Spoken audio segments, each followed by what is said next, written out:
I didn't mean to become a prophet. Honestly, my goals were pretty simple. Survive, maybe build a drone that could fetch me a cold drink, and definitely avoid Brenda's nutrient paste. But when you play a synth organ solo to the literal heart of the system, and it decides your tune is a massive software patch, you don't really get a say in the matter. The change wasn't instantaneous.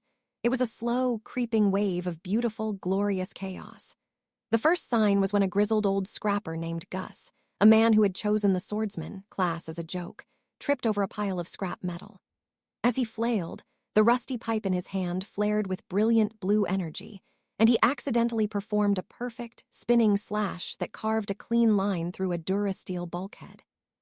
He stared at the pipe, then at his hands, a look of profound confusion on his face. Class evolution, swordsman arc blade. Skill unlocked, plasma cutter strike. That was just the beginning. All across the Great Heap, the old, useless fantasy system was translating. A woman who had picked mage in a fit of whimsy tried to cast a fireball, and instead found a perfectly formed plasma grenade in her hand, complete with a holographic instruction manual only she could see. A berserker's angry roar was suddenly amplified by a sonic device that had spontaneously assembled on his chest. The system, my system, was now everyone's system. And I, Kori, the girl who just wanted to be left alone with her tools, was the source of it all. My little corner of the heap became a bizarre sort of pilgrimage site. People came with their newly manifested tech, their eyes wide with a mixture of fear and wonder. I can make things cold," whispered a young woman, her hand glowing with a blue light. A layer of frost was spreading across a piece of metal she held. Her class, Ice Mage, her new skill, cryo-induction field. "This is problematic," I muttered to Sparky, as I tried to explain the principles of thermodynamics to a terrified cryomancer who thought she was cursed. My workshop had transformed from a sanctuary of invention into the galaxy's weirdest technical support hotline. But not everyone was thrilled with the Great Translation. Far to the east, in the slag pits that passed for a city, a warlord named Malek had built an empire. Malek was a barbarian, a man who had actually managed to make the old system work for him. He'd leveled up through pure, unadulterated violence, his raw strength, stat high enough to let him tear turrets from their mountings. He was the king of the old, simple world.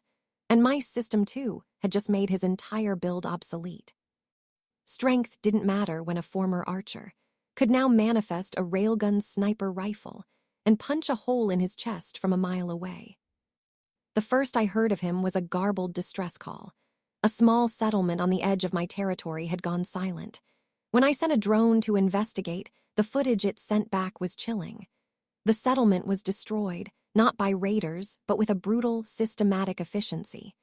At the center of the wreckage, someone had burned a single, crude symbol into the ground, a broken gear.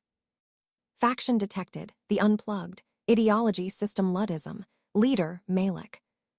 Stated goal, destroy the Techno-Witch and restore the purity of the system. Techno-Witch, honestly, it's a bit on the nose, don't you think?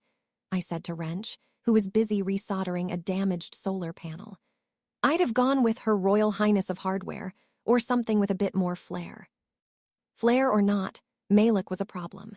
He was rallying those who were terrified of the new system, the ones who saw technology as a corruption of the pure, physical power they understood. He was building an army. My army consisted of me, 3 semi-sentient drones, and a handful of terrified scrappers who were still trying to figure out which end of their new plasma pistols was the dangerous one. This called for an upgrade. I couldn't fight a war, but I could control the battlefield. My territory was a maze of canyons and scrap mountains, a death trap for anyone who didn't know the terrain. It was time to put up some no trespassing signs, my style. My next project was ambitious. I started by salvaging the massive optical sensor arrays from a downed communications satellite. Using plasma edge crafting, I shaved them down into dozens of smaller, high-fidelity lenses. Then, I went to work on the software. The old minor illusion skill was my base. Pushing it to its limits, I didn't just want to create a decoy. I wanted to create an entire, dynamic, interactive illusion. New skill unlocked, holographic environment projection, level 1. I set up the projectors at key choke points throughout the canyons leading to my workshop. When Malek and his army of Unplugged finally arrived, they didn't find a scavenger's camp. They found an impenetrable fortress, a shimmering citadel of light and steel that seemed to rise from the junk itself. It was, of course, a complete fake. "Let the light show begin," I whispered, watching from a high ridge through a pair of binoculars I'd modified with clairvoyance, which now functioned as a thermal and energy scanner. Malek, a giant of a man with a beard like steel wool, bellowed at his troops to charge. As they entered the canyon, my system kicked in. The ground beneath their feet flickered, appearing to fall away into a bottomless pit. Men screamed and scrambled back, even though they were standing on solid ground. Psychological impact, fear. Efficiency, 87%. They tried another route. This time, the projectors made it seem like the canyon walls were closing in, ready to crush them. More panic, more chaos. I was hurting them, manipulating them, using their own fear against them without firing a single shot. "This is almost too easy," I said, munching on a piece of roasted sandworm jerky. Malek was not a fool, however. He roared in frustration, his barbarian rage kicking in. "It is a trick, a witch's illusion. Smash the projectors." He pointed with his massive axe at one of my holographic nodes, which was cleverly hidden inside the husk of a rusted-out hovercar. His warriors, emboldened, charged at the car, which is exactly what I wanted them to do. The car was just a housing. The real trap was buried underneath. It was my translation of the glyph of warding spell. New skill unlocked, proximity stasis minefield, level 1. As they got within 10 feet, a dozen stasis mines popped out of the ground, bathing the entire vanguard in a shimmering blue light. They froze instantly, their faces locked in angry snarls.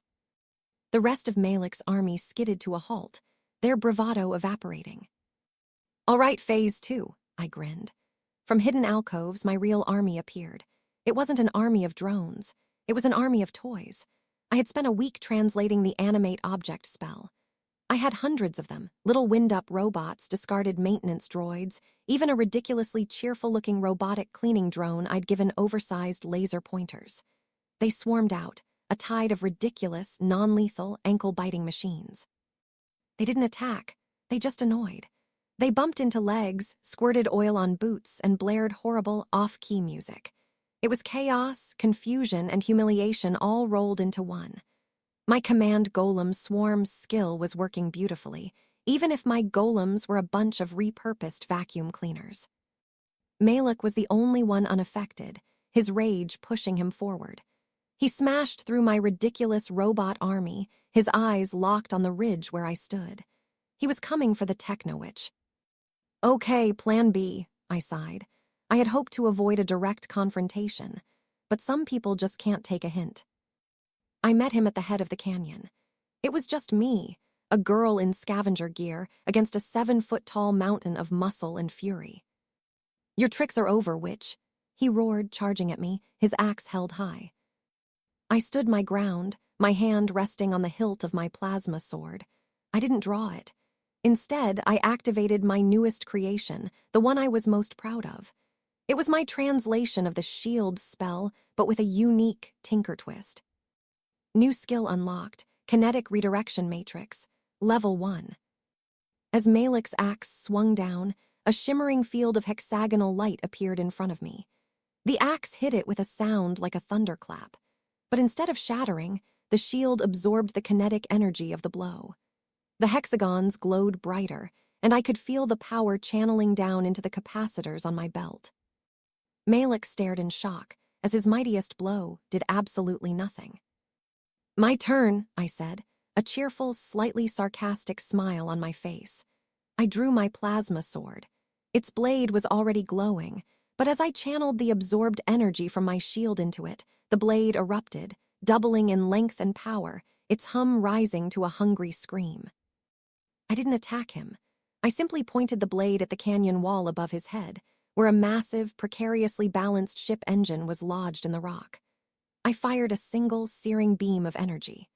The rock around the engine vaporized, and with a groan of tortured metal, The multi-ton engine block began to fall, not on Malek, but directly in the path he had come from, blocking the canyon exit completely. He was trapped. His army was in disarray, and he was facing a witch who could turn his own strength against him. I lowered my sword. "The world's changed, Malek," I said, my voice echoing in the sudden silence. "Power isn't about how hard you can hit something anymore. It's about how cleverly you can build something. You can either learn the new language or you can stay here and rust. Your call." I turned and walked away, leaving him surrounded by the remnants of his broken army and the buzzing of 1,000 ridiculous, annoying little robots. A new notification pinged in my vision, and this one made me laugh out loud. World quest completed. A new paradigm. Reward: all users have gained the basic tinkering skill. Good luck with the incoming tech support tickets. I groaned. Being a prophet was going to be a lot of work.